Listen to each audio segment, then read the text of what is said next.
রাজনীতিতে যাকে আপনি আজ সবচেয়ে কাছের বন্ধু মনে করছেন, কাল সেই আপনার পিঠে ছুরি বসিয়ে দিতে পারে। এটা কোনো সিনেমার ডায়ালগ নয়, এটা বাংলাদেশের রাজনীতির চিরন্তন সত্য। আর এই সত্যটা গতকাল জাতীয় সংসদের ভেতরে আবারও প্রমাণ হয়ে গেল এমন একটি ঘটনার মধ্য দিয়ে, যেটি শুনলে আপনি হতবাক হবেন। যে দুটি দল কাঁধে কাঁধ মিলিয়ে সরকারের বিরুদ্ধে লড়ছিল, সেই দুটি দলের মধ্যে হঠাৎ করেই এমন একটি ফাটল তৈরি হলো যা পুরো বিরোধী জোটের ভিত কাঁপিয়ে দিয়েছে। কিন্তু সবচেয়ে বড় প্রশ্ন হলো, এই ফাটল কি আপনা আপনি তৈরি হয়েছে, নাকি কেউ অত্যন্ত সুচতুরভাবে পরিকল্পনা করে এটি ঘটিয়েছে? এই প্রশ্নের উত্তর জানতে হলে আপনাকে শেষ পর্যন্ত সাথে থাকতে হবে, কারণ পুরো ঘটনার পেছনে যে রাজনৈতিক চালবাজি লুকিয়ে আছে সেটি জানলে আপনার বাংলাদেশের রাজনীতি দেখার দৃষ্টিভঙ্গি বদলে যেতে পারে।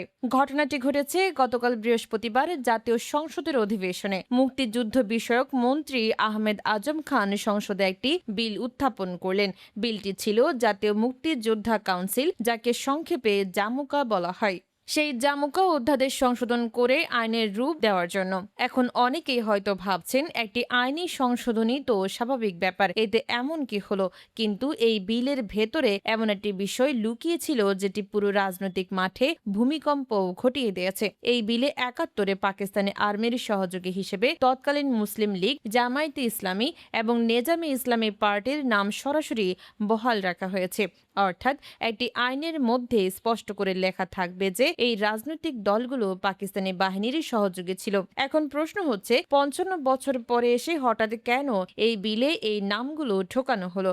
এটা কি সত্যি মুক্তিযুদ্ধের চেতনা রক্ষার জন্য, নাকি এর পেছনে অন্য কোনো হিসাব আছে? এই বিলের বিরুদ্ধে সংসদে সবচেয়ে জোরালো প্রতিবাদ করলেন জামায়াতে ইসলামের আমির এবং সংসদে বিরোধী দলীয় নেতা ডক্টর শফিকুর রহমান। তিনি দাঁড়িয়ে যে কথাগুলো বললেন সেগুলো রাজনৈতিক এবং ঐতিহাসিক দিক থেকে অত্যন্ত গুরুত্বপূর্ণ। তিনি সরাসরি প্রশ্ন তুললেন যে মুক্তিযোদ্ধারা তো কোনো রাজনৈতিক দলের বিরুদ্ধে যুদ্ধ করেনি। মুক্তিযোদ্ধারা লড়াই করেছেন অস্ত্রধারী পাকিস্তানি সেনাবাহিনী এবং তাদের সশস্ত্র সহযোগী রাজাকার আল বদর ও আল শামসের বিরুদ্ধে।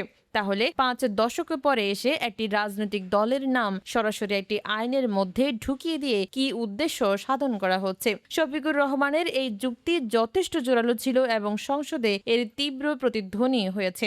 কিন্তু এই বিল নিয়ে যখন জামায়াত একা লড়ছিল, ঠিক তখনই এমন কিছু ঘটল যা কেউ আশা করেনি, এবং এখান থেকে গল্পটা সত্যিকার অর্থে জমে উঠতে শুরু করলো। জামায়াতেরই সবচেয়ে কাছের জোটসঙ্গী, যাদের সাথে কাঁধে কাঁধ মিলিয়ে মাসের পর মাস সংসদে এবং রাজপথে লড়াই চলছিল, সেই জাতীয় নাগরিক পার্টি তথা এনসিপি এমন একটি কাজ করে বসলো যা পুরো বিরোধী জোটে বোমা ফেলার সমান। এনসিপি স্পিকারকে লিখিতভাবে জানিয়ে দিল যে এই বিলের ওপর তাদের কোনো আপত্তি নেই। একটু থামুন এবং ভাবুন, যে দলটি এতদিন জামায়াতের পাশে দাঁড়িয়ে বিএনপি সরকারের প্রতিটি অগণতান্ত্রিক পদক্ষেপের বিরুদ্ধে সোচ্চার ছিল, সেই দলটি জামায়াতের অস্তিত্বের প্রশ্নে, জামায়াতের রাজনৈতিক ভবিষ্যতের প্রশ্নে চুপ করে গেল। শুধু চুপ করে থাকলো না, লিখিতভাবে জানিয়ে দিল তাদের কোনো সমস্যা নেই। এর মানে কি দাঁড়ায়? এর মানে হলো এনসিপি চাই জামায়াত যুদ্ধাপরাধীদের সহযোগী দল হিসেবে আইনিভাবে চিহ্নিত থাকুক। এই একটি পদক্ষেপ পুরো বিরোধী জোটের ভেতরে যে বিশ্বাসের ভিত ছিল সেটিকে ভেঙে চুরমার করে দিয়েছে। এখন আসুন একটু গভীরে যাই। বিএনপি সরকার ঠিক এই মুহূর্তে কেন এই বিলটি আনলো?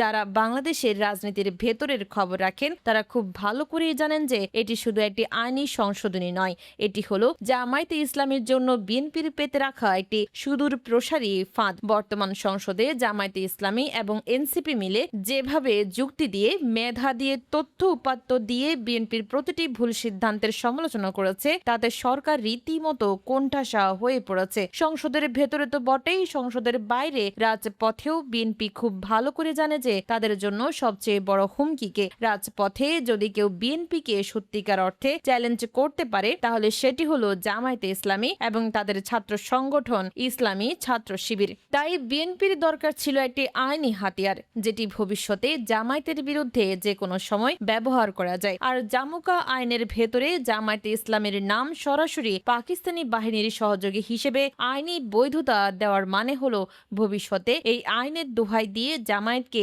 রাজনৈতিকভাবে নিষিদ্ধ করার একটি ব্যাকডোর বা পেছনের দরজা সবসময় খোলা থাকবে। এখানে একটি বিষয় লক্ষ্য করুন, শেখ হাসিনা তার 15 বছরের শাসনামলে মুক্তিযুদ্ধের চেতনাকে ঢাল হিসেবে ব্যবহার করে যেভাবে রাজনৈতিক প্রতিপক্ষকে দমন করেছেন, বিএনপি এখন ঠিক সেই একই স্ক্রিপ্ট অনুসরণ করছে। পার্থক্য শুধু একটাই, হাসিনা করেছেন সরাসরি স্বৈরতান্ত্রিক পদ্ধতিতে আর বিএনপি করছে আইনি কাঠামোর আড়ালে। ফলাফল কিন্তু একই, রাজনৈতিক প্রতিপক্ষকে কোণঠাসা করা, চাপে রাখা এবং সুযোগ পেলে একেবারে নিশ্চিহ্ন করে দেওয়া।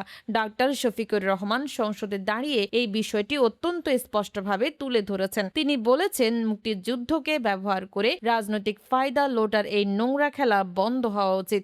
কিন্তু প্রশ্ন হলো, এই আওয়াজ কি সংসদের বাইরে পৌঁছেছে, নাকি বিএনপি তাদের সংখ্যাগরিষ্ঠতার জোরে এই বিল ঠিকই পাশ করিয়ে নেবে? এবার আসুন আজকের আলোচনার সবচেয়ে বিস্ফোরক এবং বিতর্কিত অংশে এনসিপির ভূমিকা নিয়ে কথা বলি। জোটসঙ্গী হিসেবে জামায়াতের স্বাভাবিক প্রত্যাশা ছিল যে এনসিপি অন্তত এই একটি বিষয়ে তাদের পাশে দাঁড়াবে, কারণ এটি শুধু একটি বিলের বিরোধিতা নয়, এটি একটি রাজনৈতিক দলের অস্তিত্বের প্রশ্ন।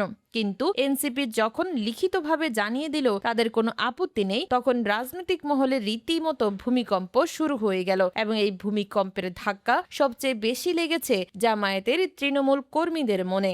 এনসিপির এই অবস্থানকে রাজনৈতিক বিশ্লেষকরা দুটি সম্পূর্ণ ভিন্ন দৃষ্টিকোণ থেকে দেখছেন। প্রথম পক্ষের মতে এনসিপি বরাবরের মতোই সুবিধাবাদী আচরণ করছে এবং এটি নির্লজ্জ গাদ্দারি ছাড়া আর কিছু নয়। তাদের বিশ্লেষণ অনুযায়ী এনসিপির আসল উদ্দেশ্য হলো জামায়াতকে ব্যবহার করে নিজেদের শক্তি বাড়ানো, কিন্তু ভেতরে ভেতরে তারা আসলে চায় জামায়াত দুর্বল হোক, এমনকি নিষিদ্ধ হোক। কারণটা খুব সরল, যদি জামায়াত কোনোভাবে আইনি জটিলতায় পড়ে নিষিদ্ধ হয়ে যায়, তাহলে বাংলাদেশের রাজনীতিতে ইসলামপন্থী ভোট ব্যাংকের একমাত্র ঠিকানা হয়ে দাঁড়াবে এনসিপি।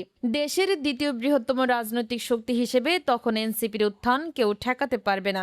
এই পক্ষের বিশ্লেষকরা আরও একটি বিষয়ে আঙুল তুলছেন।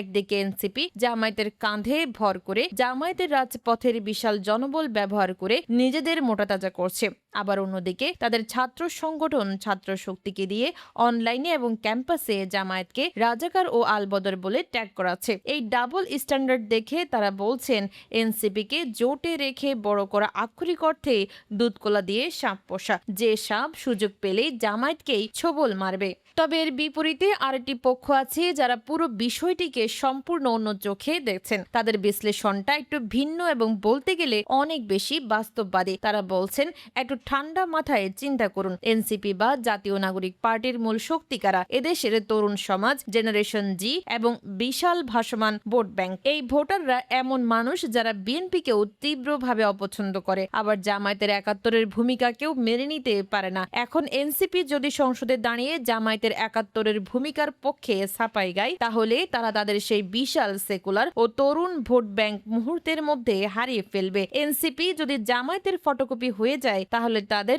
আলাদা রাজনৈতিক অস্তিত্বই আর থাকবে না। এই বিশ্লেষকদের মতে এনসিপিকে একটি বাফার জোন বা আশ্রয়স্থল হিসেবে থাকতে দেওয়া উচিত, কারণ যেসব ভোটার বিএনপিকে ভোট দেবে না, আবার জামায়াতকেও ভোট দেবে না, সেই ভোটগুলো যদি আবার কোনো স্বৈরাচারের বাক্সে চলে যায়, তাহলে সেটা পুরো দেশের গণতন্ত্রের জন্যই ক্ষতিকর হবে। সেই ভোটগুলো এনসিপির ঝুড়িতে আসাটা গণতন্ত্রের স্বার্থেই জরুরি। তাই তাদের মতে এনসিপি সংসদে এই ইস্যুতে চুপ থেকে মূলত নিজেদের ক্লিন ইমেজ এবং তরুণদের কাছে গ্রহণযোগ্যতা ধরে রেখেছে। এটি গাদ্দারি নয়, এটি হলো পলিটিক্যাল রিয়ালিজম বা রাজনৈতিক বাস্তবতা। কিন্তু যে দিকটি কেউ বলছে না সেটি হলো বিএনপি সরকারের মাস্টার স্ট্রোক। বিএনপি অত্যন্ত সুকৌশলে এক ডিলে দুই পাখি মেরেছে। একদিকে তারা জামায়াতকে আইনি চাপে ফেলেছে, ভবিষ্যতে যে কোনো সময় এই আইন ব্যবহার করে জামায়াতের রাজনৈতিক কার্যক্রম সীমিত করার বা একেবারে নিষিদ্ধ করার একটি আইনি ভিত্তি তৈরি করে ফেলেছে। অন্যদিকে এই একটি মাত্র বিলের মাধ্যমে জামায়াত এবং এনসিপির জোটের মধ্যে একটি বিশাল সন্দেহের বীজ বপন করে দিয়েছে। এতদিন যে জোট ছিল মজবুত, সেই জোটের ভেতরে এখন অবিশ্বাসের দেয়াল উঠতে শুরু করেছে। জামায়াতের তৃণমূল কর্মীরা এনসিপিকে প্রশ্ন করছে, এনসিপির নেতারা ব্যাখ্যা দিতে হিমশিম খাচ্ছে।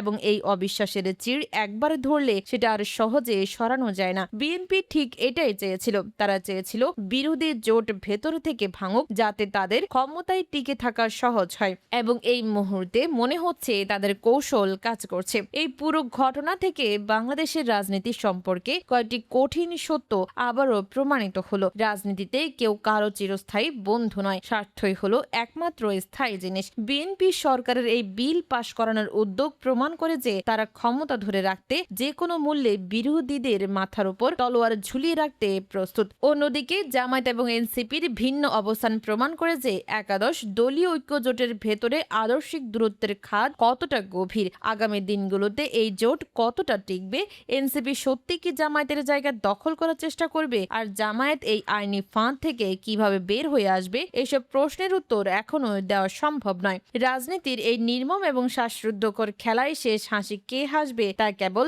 সময়ে বলে দেবে। তবে একটি বিষয় নিশ্চিত, বাংলাদেশের রাজনীতিতে আপনি যত গভীরে তাকাবেন তত বেশি বুঝবেন যে এখানে কিছুই যা দেখা যায় তা নয়, আর যা আসলে ঘটছে তা কখনোই সবার চোখের সামনে ঘটে না।